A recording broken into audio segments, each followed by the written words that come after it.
What's up, guys? Welcome back to the channel. Today's video, we got a doozy for you, and I think you guys are going to be able to resonate with it deeply. I hope you're not doing these mistakes because they are two deadly mistakes that contractors make, and I think the reason we're making a video about it is because they're very, very common. So if we can help you wake up to it, if you are doing it, if you're not doing it, you're going to get a good laugh about it. But a lot of contractors are losing leads, losing business, losing money because they're making these two mistakes. I got my boy Chris Lonergan from Footbridge Media here on the line. So this video is going to be kind of geared more towards the marketing mind and marketing kind of mistakes when it comes to the leads and prospecting and Google and stuff of that nature.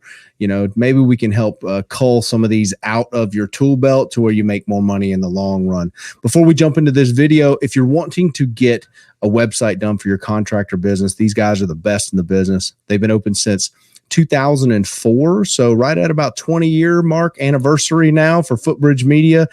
Give them a call over there. I put the number at the bottom of the screen. Aaron O'Hanlon, the owner, will answer. He's a straight shooter. He's a guy who'll tell you like it is. He's great.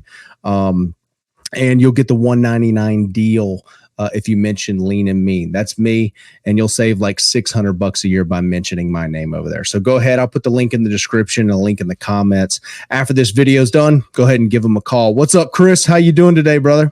Doing good. How are you doing, Aaron? Man, I'm doing excellent, man. I think a lot of contractors, look, it's okay to make mistakes. All right. It's okay to make them once, you know, maybe even twice. Give them a little grace period. Okay. But we cannot keep repeating these mistakes over and over again. The point of a mistake is to learn from it, right? And to not do it again. But I think a lot of dudes, you can get stuck in this vortex of like expectation where it doesn't seem like it's a mistake, right? It doesn't seem like it's costing you money, but yet it's costing you thousands of dollars. And we compiled a list, guys, before we did this video. So Chris, what's our first mistake? I wouldn't say it's the number one, but it's the first of two. The first mistake is not immediately processing those leads. If you get a phone call, if you get an email, if you get a text message, you can't just sit and wait. It doesn't matter if you're in the middle of something, if you're an AC guy and you're in someone's attic, if you are pressure washing and you are soaking wet, it doesn't matter. You need to process that lead now, because every second that you're not answering the call, every second that voicemail is sitting there, if they're fortunate enough to leave you a voicemail, every moment that goes by is another moment they get closer to using another contractor, to hiring your closest competitor to give them the job instead of you. And you don't know who that person is calling. It could be a small job. Sure, it might be a little driveway cleaning, but maybe it's a commercial property job. Maybe it's a really lucrative job that you just missed out because you were too busy and you wanted to take a minute before you answer the phone call, before you return that text message. You got to jump on the leads when they come in. Otherwise, all of your marketing, no matter how much time, money, effort you've put into advertising, is all completely worthless.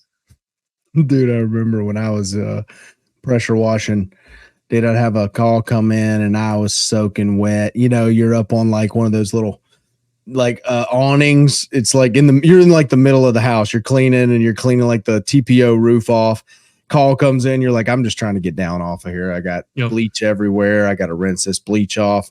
And sure enough, dude, even me, like I would see the call come in from my answering team. I'd get the email, right?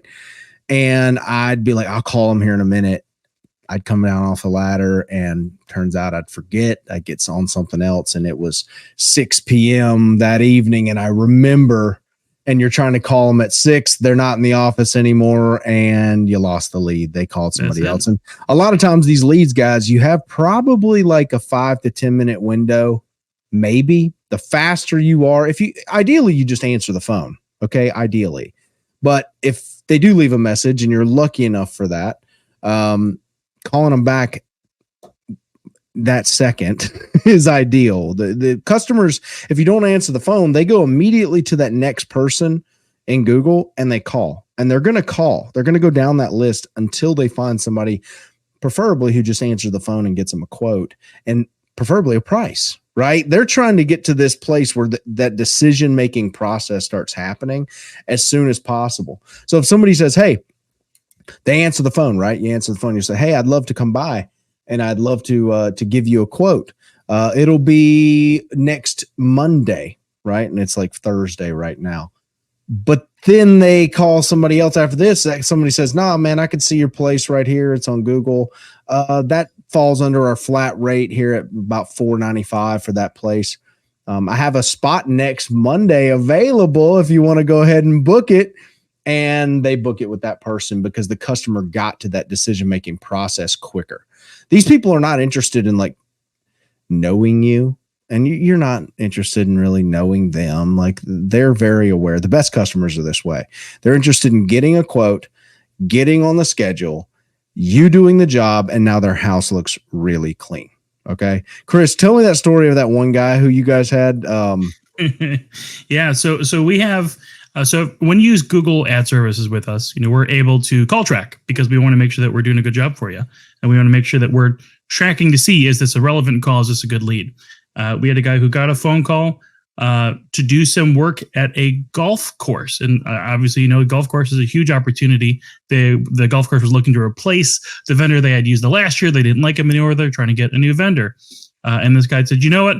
I'm driving right now. Can you call me back later?" And hung up the phone. At that point, that contractor had thrown away at least a 5-figure job, possibly 6 figures over time if you have a repeat business with that customer, or they give you good referrals for other golf courses. Just an insane amount of money that was given away to another contractor because they didn't want to take the time to pull over and finish a phone call. I don't care where you're at. If you pull over into a ditch and you've got a McDonald's bag you can jot down some notes on to get that job, that's what you do at that point. You have to answer the call. It's one of my biggest pet peeves is calling a contractor and getting a voicemail. And God forbid that you haven't even set up the voicemail yet or it's full, because then you're going to get a nasty gram from me via email. But you can't have that stuff. You can't be not answering phone calls. You can't be sending people to voicemail. You can't be telling someone who wants to give you money, "Hey, can you call me back later?" You can't do that and then complain you're not getting enough leads, that you're not busy enough, that you're not getting the work. Boy, you better put that Z71 in the ditch. That phone call. Park it in the shoulders. That's fine. Some of you guys don't. You're brand new, right? And you don't have a call team. Call teams aren't expensive. Okay, they grow with you, right? So when you start off with a call team, you're probably paying like $150 a month or something for it. And then as your lead volume grows, the price grows because the minutes and the time taken grows. So there's no excuse to not have someone answering the phone at some point in time, right? But the issue is a lot of guys will see a number come in and it's an out-of-state area code or something. Guys, that's 1998 thinking. There's a lot of people who keep their cell phone from where they grew up, me included. I'm in Nashville. I still have an Alabama area code. So the issue is, what if I called a contractor here in Nashville? He was all old school about it. He saw a 251 area code and he's like, "Oh, that's not 615. I'm not answering. That's probably some salesman or some spam calls." It's like, well, he just lost my business. And I guarantee you, Chris, that trivial happens all the time. You're like, "No, there ain't no one around here that doesn't have an." No, that is the most common thing where people keep their area code from where they grew up, or because everyone has that number. So you have to answer the phone. This dude missed out on probably, I would hesitate to say, $50,000 minimum from a golf course when it comes to Christmas lighting. Golf course, bags of money. They want to give it to someone. Christmas lights. They're willing to pay for that optic, for that special time of year, to have all those people there for their little gala or whatever they're going to have. You know what I mean? Like, answer the damn phone. What is the deal with, why is this so common, Chris? Do you know, can we solve the world's problems today? I think it's a lot of folks, they get so busy in the work, they get so ingrained in what they're doing. You're driving to the next job, your brain is thinking about the next job, or maybe you just sat down to lunch and you're thinking, I just worked real hard today. I just earned my lunch. You didn't earn anything. You're not answering the phone call for you. You're answering the phone for your business. And that's totally different. How your business works is not how you work. So even though you're your own boss, the business owns you in that moment. When that business phone rings, You are the business. You're not you. Doesn't matter if you're tired. Doesn't matter if you're wet. Doesn't matter if you're hot. You have to answer the phone. Otherwise, if you're spending money on ads, Google ads, if that was a $20 call that just came through, just throw $20 out of your truck window. Bro, I remember like iPhone started becoming like water resistant a few years ago. And I would have my phone in my pocket and it would ring, dude, and it would just be like wet. You know what I mean? Like kind of, you can't touch the buttons correctly. You know, it's like it doesn't know what your finger is or what the water is. Or I have like these rubber gloves on that are soaked with like bleach. I get it. It's a problem, dude. But starting any business, this is part of the process, right? You don't have a team. If you don't have a call team, especially, but you don't have a team of people who are in the office answering the phones. This is just the normal thing. So answer the phone. I've missed, not on purpose. So I'm not absolved from this. I'm not saying that I'm perfect, but I've missed many leads before because I was just too busy in the moment to stop. And you can't do that. You have to stop, put the gun down as a lean and mean guy for sure, and answering the phone. Eventually, Chris, I got a call team that took all of that weight off of me, and I could see the call come in. My thing was I put a criteria: if they wouldn't give my team their email and their name and their address so we could look it up and give them a quote, then I didn't want the lead anyway. And I had so many leads coming in that I was able to cull the herd a little bit. There were people who would come through and they're like, well, I don't want to give you my email. And it's like, well, you're probably a weirdo. You don't really want me to clean your stuff. You one of them nitpicker folks. And I don't, I got to a point where I would just be able to really pick the clientele I wanted to work for. And it was only the clientele who would abdicate to my company's process, albeit it was a very simple process. It was name, address, phone number, email, what do you want us to do? And that's it. That's all you would have to tell my call team. If they wouldn't do those things, it would be probably like a half phone call, or it would say they wouldn't give me their email, in the log. And I'd be like, well, I'm not calling you back. You can call somebody else and talk to them about how I'm going to spam you or something with emails.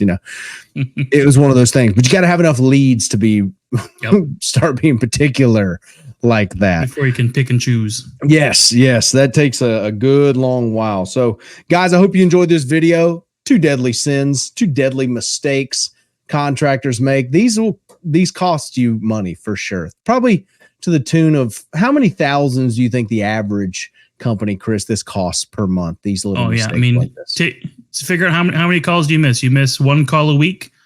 Figure if you're really good and you miss 1 call a week, and your average ticket's $250, so you're losing at least $1,000 every month. And that's if you miss 1 call, and that's if you're being real good. Now think about it really. How many of those texts do you not answer? How many emails do you miss? How many phone calls do you miss? How many, like you said, you get those out-of-state calls, you don't answer them? That's your average ticket cost every single time. At best. At worst, you miss a really good commercial job where you're talking about 5-6 figures, something that can really set you up, something that's going to prepay for your marketing for a decade. You missed because of a simple missed phone call. Do you know what's wild? We forgot number 2. Dude, let's run this. Look, the second one, and Chris, you told me this, I think you had some really good examples, is be willing to be bad before you're good. Tell me a little bit about that paradigm, that mindset of being willing to suck at it until you're good at it. That's the thing. I feel like so many contractors are afraid. So many contractors are good at their trade. They're afraid to take that step into marketing, into business development, and it's unfamiliar territory. So I absolutely get it. Getting into it is weird, but you have to try. You can't wait to take photos of your work because you feel like you're not good at doing it. You can't wait to write a blog post for your blog because you feel like you're not good at writing, or you can't communicate what you want well.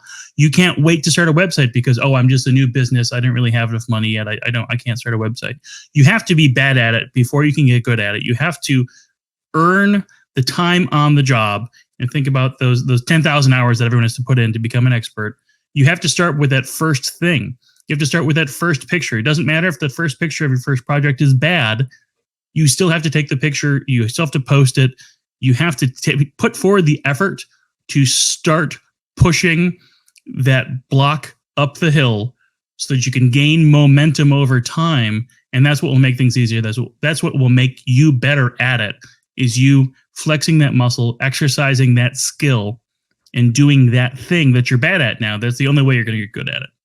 Dude, I'm kind of a living example of sucking until you're good at something. It's like I've never found the cheat code of being good at it immediately.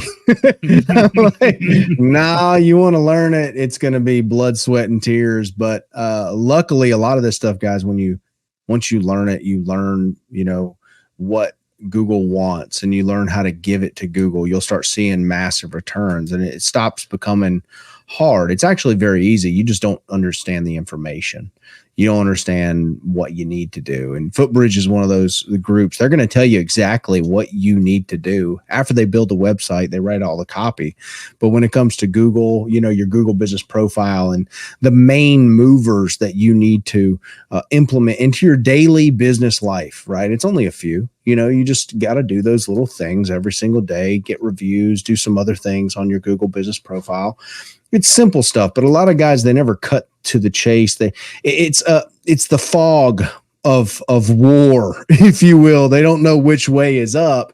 So the easiest thing to do is kind of give up and say, well, I don't know how to do it, so therefore I guess this time is going to suck, and then I'm just going to quit. But I need you to stick and stay in the process and ask questions and come to, we have a free event down at Southeast Softwash coming up, big event coming up. Come learn. There's a bunch of people there who are going to be just like you, and a lot of people who are way further down the line than you. And if you just ask questions and learn, ask Footbridge, ask them to tell you what you need to do every single day. It's easy, man. But you're going to suck in the beginning. That's part of the process. You don't have a brand to mess up. So many people, they're worried about, oh, well, this photo that I took, it doesn't look good, so I'm not going to post it. And they keep it in their iPhone, and it lives and dies in their iPhone forever. No, post it, man. Post it. Even though you're not very good at this, post it, because tomorrow you'll be a little better. The next day you'll be a little better. And 6 months from now, it's almost unquantifiable how much better you're going to be. It's crazy. But you think you have a brand right now because you got a logo on Fiverr, and now you have a brand to destroy. No one knows who you are yet. So just do the actions, do the things that we're telling you to do. And 6 months from now, you'll be able to look back and see how far you've come. A year from now, you'll look back and see how far you're coming. It's going to be so far. And I urge you, if you're willing to do that, to go out and get yourself a big old fat steak and get you a nice cigar and enjoy the process of development. Remember how bad you sucked back in the day, right? Like, I have to go there because sometimes we can't, because we are who we are now. We're not who we were, right? So remembering those days of how difficult it was for your brain to process some of these things, but yet now how good you are at processing some of these things and how laser focused and easy it is to implement some of these simple things. You just don't have the information yet, right? So be willing to suck before you're good. Be a constant student of the game. Pay for the training. Look, it doesn't have to be my training. Pay for someone's training. Come to one of our events. Stay in the game. We got a great guy, Mark Hilby, out in Washington, dude. This dude has the best attitude of anyone. And Marco's had a rough go at life, but he completely changed his paradigm, the way he thinks. And dude, he's going to do multiple six figures this year, probably close to over 300,000. I don't want to shoot him short, but he started with us about 3 years ago, something like that, taking his time, doing his thing, but just very attentive to doing what you told him to do. And he just goes and does it. He just implements, and he's like, oh, wow, it works. Yes. Yes. Finally, someone who does it. And it works. And now he's, doubled down on it. And he's like, oh, okay, well, if I put one log on the fire, what if I put 2 logs on the fire? You know what I mean? It's, oh shit, the fire gets bigger. It's you know what I mean? And he's just a guy that he's easy to love. He's got a great attitude, and shout out to Mark out there in Washington with Grace Pressure Washing. Guys, thanks for tuning in today. Again, if you want to get your website done, give Footbridge Media a call. Mention me, Lean and Mean, and you'll save a bunch of money. Chris, anything before we wrap up for these cats? That's it, man. You have to answer the phone call. Make sure you got the voicemail set up. Answer your phone calls and start now. Don't start tomorrow. Start now. You can't blame the marketing if you ain't answering the phone, cuz. Yep. You got to answer the phone. All right, guys. We'll see you in the next one.